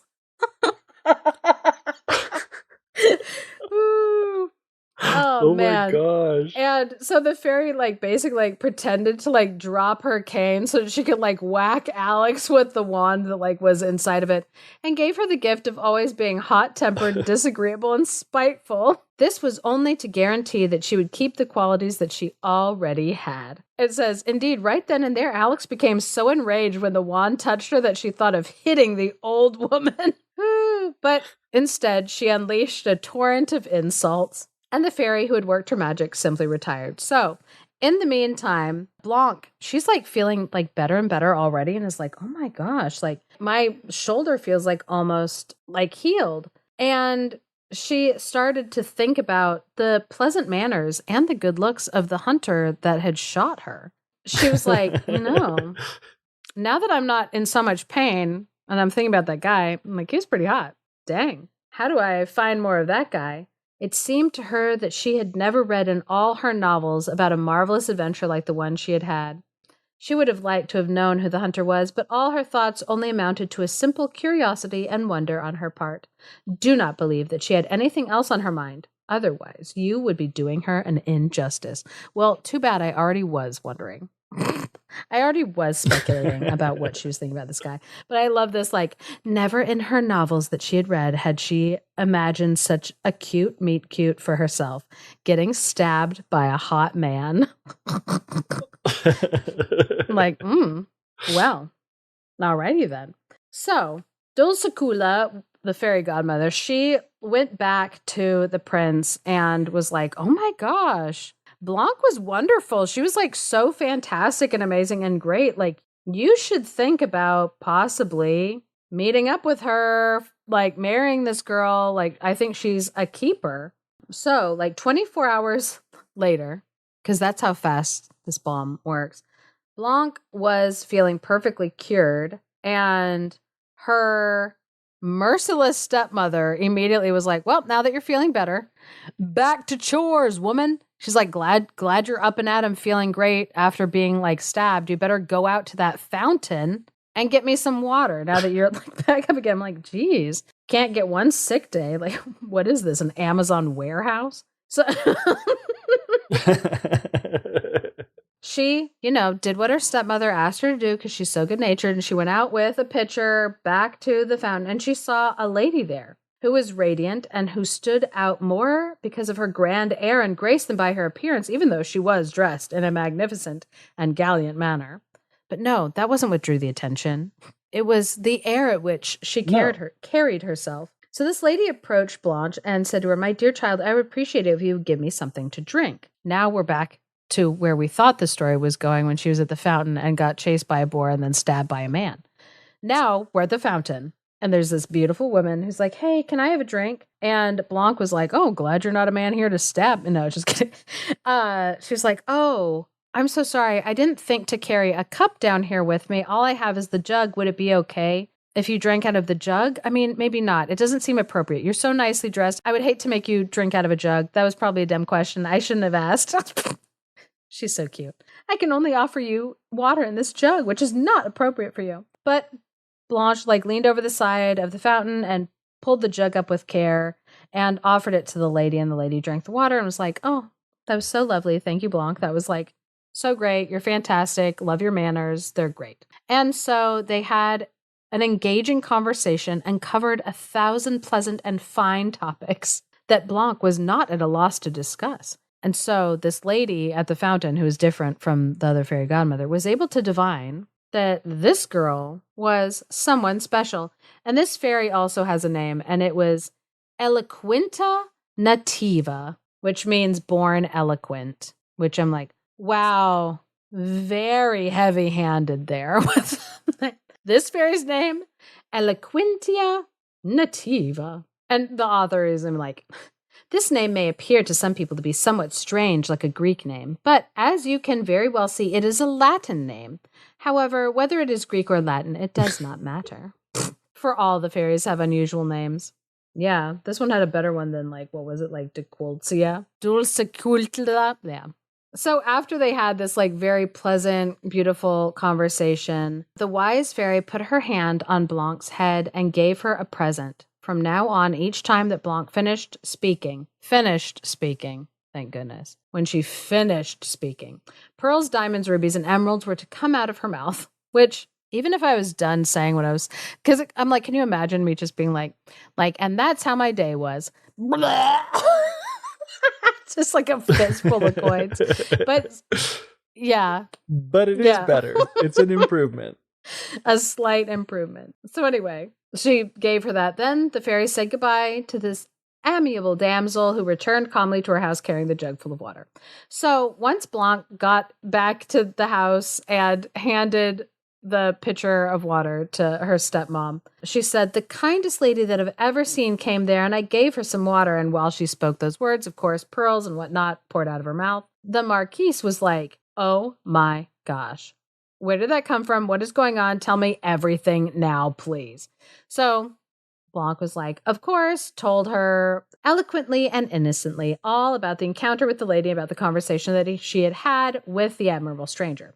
So as Blanc told her story, piles of jewels were just like, piling up because they would come out of her mouth as they do. Mm-hmm. It says, no one was startled by these bonbons that she dispersed. And she took her turn as well to gather some. And even though she was not interested in doing this, she subconsciously assumed the habit of speaking in terse sentences. Of course, because she was like, well, this is probably unpleasant. Spewing out money. Spewing out diamonds from her mouth. Anyway, so the Marquise was like, no, I want this for my daughter. So I am going to send my daughter to the fountain the next time so that she can meet this unknown lady and get this similar thing going on. And it said, people at that time were just like people are today and did not do justice to things. People wanted grace without making the effort to earn it. So this woman told her plan to Alex, who was more brutal than ever. And she responded in impertinent terms and told her mother that she must be joking if she wanted to give her this chore, that she would do nothing of the kind. It took some forcing and cajoling to get her to go and do what she wanted her to do. But finally, she did. And she, dressed up as if she was going to a ball, took a jug of gold, the most beautiful one that they had, and set out to the fountain. But when she arrived there, Eloquentia Nativa was there, waiting near the water. But, she was waiting there because it says ever since she had discovered the beautiful solitude of this place, she took great pleasure in frequenting it. I love that they had to give, a reason why this fairy would be there 2 days in a row. As if, As if she's not just a magical fairy, can be wherever she wants, whenever she wants, for whatever reason she wants. You don't have to tell me. You shouldn't have to have a reason. But anyway, on this particular day, she didn't feel like dressing up grand and elegant, and so she assumed the figure of a pleasant peasant woman. And she had a naive air about her and was wearing a country dress. So Eloquentia Nativa did not look the same as she had the day before, which I think it's really interesting because in Charles Perrault's version, what the fairies were wearing on the 2 days for the girls was flipped the other way. Mm-hmm. Yeah, that is interesting. So she saw this peasant woman and didn't even acknowledge her, didn't even look at her. And Eloquentia was like, hey, would you be able to get me a glass of water? And Alex said, look at this trash. I see that one comes here expressly to water animals. Truly, do you think that these golden jugs were made for your mug? Get out of here, you strawhead. Turn around. And if you're thirsty, go and drink in the trough for our cattle. Oh my gosh. Alex, get it together, girl. Tragic. Obviously, they had a bit of war of words. The fairy was like, well, you're rather brisk, mademoiselle. Have I done anything to offend you that you should treat me like this? And Alex was like, I believe that you want to argue with me, you pestilent beast, but I have no desire to have my ears warmed by you. And if you ever pass by our house, I shall make sure that you get a nice beating. And the fairy, obviously upset by being spoken to this way by this woman for no apparent reason, was like, you know what? With each word that you say, I'm going to curse you that toads, snakes, spiders, and other vile beasts will come out of your mouth to frighten everyone away. And then, right after that, Eloquentia left this spot, and Alex on the ground, raging against her, probably with piles of snakes and whatnot piling up around her. Alex waited a long time out there for the beautiful woman who was supposed to show up, which I'm like, girl, are you dumb? You missed it. I love that she yelled at that woman, gets cursed, and is like, Well, now I just wait. Now I just wait for this lady to show up. Like, what are you talking about? There's obviously two magical women in this wood. So anyway, Alec finally walks back home and her mom is like, well, did you have a good meeting? And Alex was like, I don't see why it was necessary to send me out there to dance among the common folk. And as she screamed that, a bunch of snakes, toads, and mice flew from her mouth. And her mom started screaming. It was like, oh my gosh, what is this? What's wrong with you? And so Alex started shouting back at her. There's just vile beasts flying everywhere. In the meantime, while that disgusting stuff was going on, the prince, who had been very attentive with great regard to everything that concerned Blanche, learned about the fortunate gift that she had received from a fairy, since he knew the power and generosity of Eloquentia Nativa, who was also one of his godmothers. Of course, naturally, duh. All the fairies that are anybody are his godmother. So the prince was asked Eloquentia if she would go and fetch the beautiful damsel that he had heard so many marvelous things about. The fairy was like, I know how strongly you feel about this woman, and I'll go and get her for you. But the fairy made sure to say, because he had heard about like how she had been given this gift of like pearls and stuff falling out of this girl's mouth. The fairy was like, you do not have to thank me on this occasion. I did not know that you had taken an interest in Blanche. You did not play a role in what I did for her. The sweetness and the politeness of this amiable girl charmed me. Her conversation is completely admirable. Nothing can equal the fine style of her expressions, and I wanted pearls and jewels to flow from her mouth to mark the sweetness and brilliance that I found in her words. So I love that in the story they like had to make clear, I didn't do that for you, Prince. Like I didn't try. It was purely because I thought that she was so wonderful already, and I love that you also saw how wonderful she was. We're all in agreement how wonderful she was, and that's why we all did everything that we did, because of how wonderful she was, and white.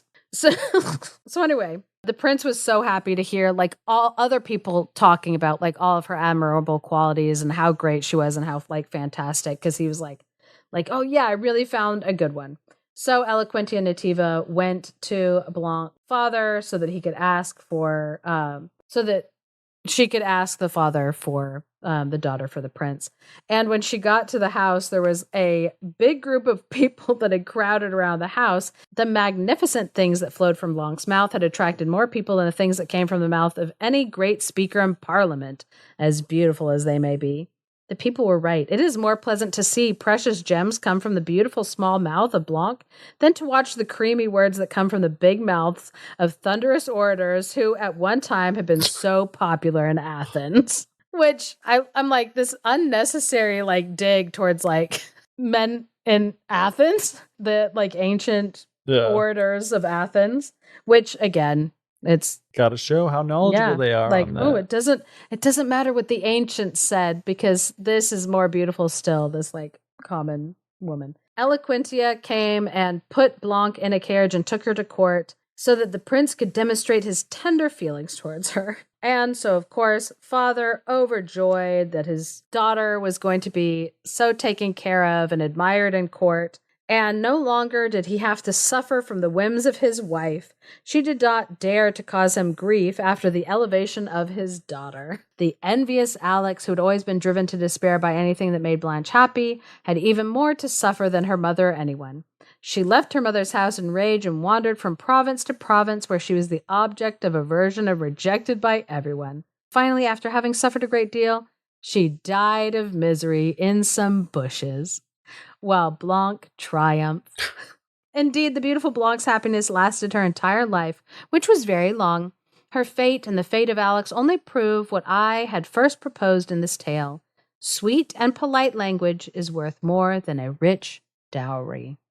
So, I wanted to pick a story that kind of the tale type we're already very familiar with, and then show like what one writer did with that, what like this like one male writer who was trying to sell his stories, trying to make a point to the other people at court, what he did with his story, the like same tale type.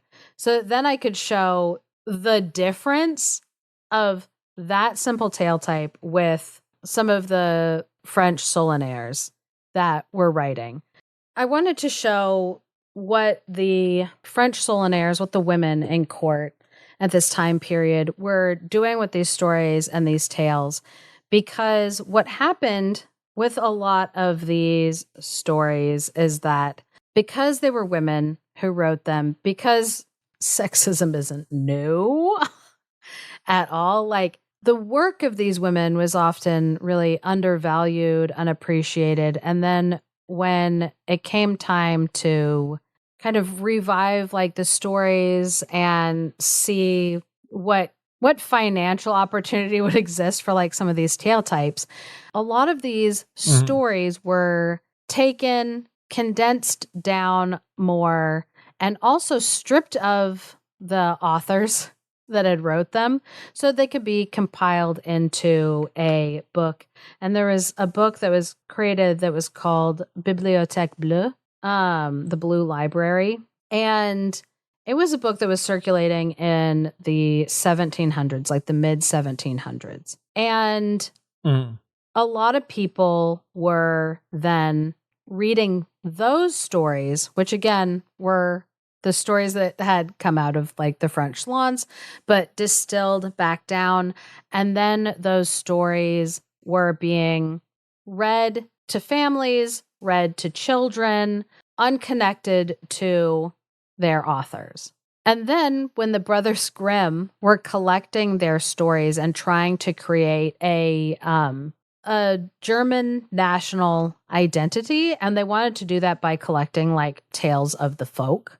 And the Brothers Grimm, they really liked the story style of Charles Perrault, that short stories, morals, they sounded very of the people.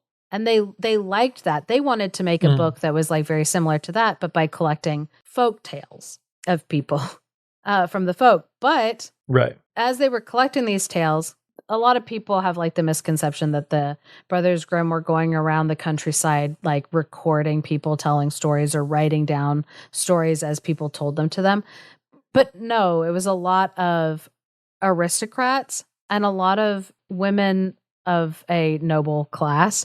There were a lot of French women of a noble class that were like, oh, this person who's friends with our friend is collecting like stories. I know some stories that I heard when I was a kid, possibly being read from like the Bibliothèque Bleue. I'll write to these boys, I'll write to these men the story that I've heard before that I remember being told. So I'll write that down and I'll mail it to them for them to stick in their book. And so then the Brothers Grimm had this like collection of stories that they're like, this is the German national identity. And they published it in their book. And so then we have these stories where it's like a tale type of, Hans my Hedgehog or Frau Holly, or like these tales that are the tale types that we're very familiar with, but they came through this pipeline of the French Salons and the French Solonnaires. These like women who were sitting down writing this and being pretty much like made fun of for it, belittled for it, demeaned, then kind of erased from the narrative about like where these stories come from. In the book Salon, that is a web series of the French Solonnaires that was created by Australian Fairy Tale Society. There's this quote that I think sums up a lot of what happened, like with the stories. The only name that has really been remembered is Charles Perrault. The Grimms went so far as to claim that Perrault was the originator of fairy tales and the women merely his poor imitators, which could be partly based on their gender bias, but also related to how much more closely Perrault's work matched their ideal of what a fairy tale should be. Perrault's style is much closer to the oral tradition, with unified plots and little of the elaboration and complexity and language of the Solonnaires.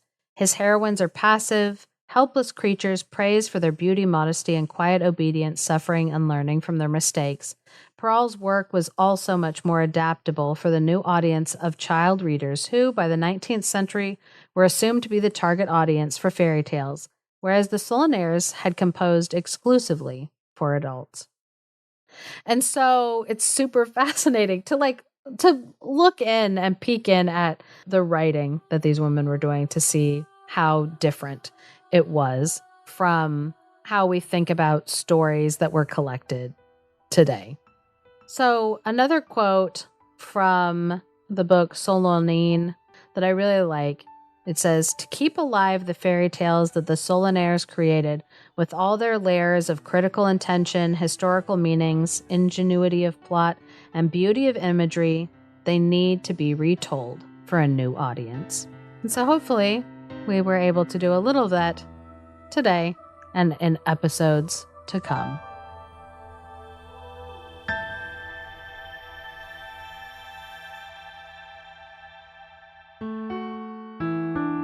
Thank you for listening to The Fairy Tellers. If you enjoy what we're doing, please leave us a review or share us with your friends.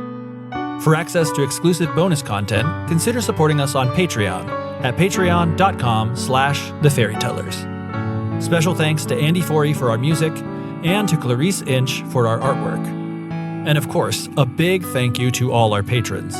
Without all of you, this show wouldn't be possible. Good stories pay little attention to cultural or linguistic frontiers. The student of story collections find themselves adrift on an ocean of stories, an ocean which is boundless, deep, and ceaseless in motion. Robert Irwin.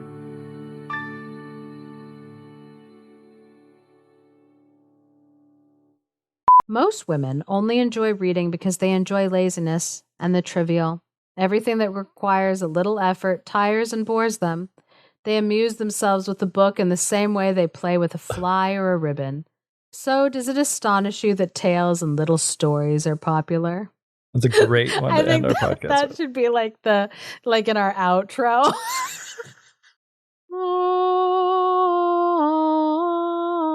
Oh, dang.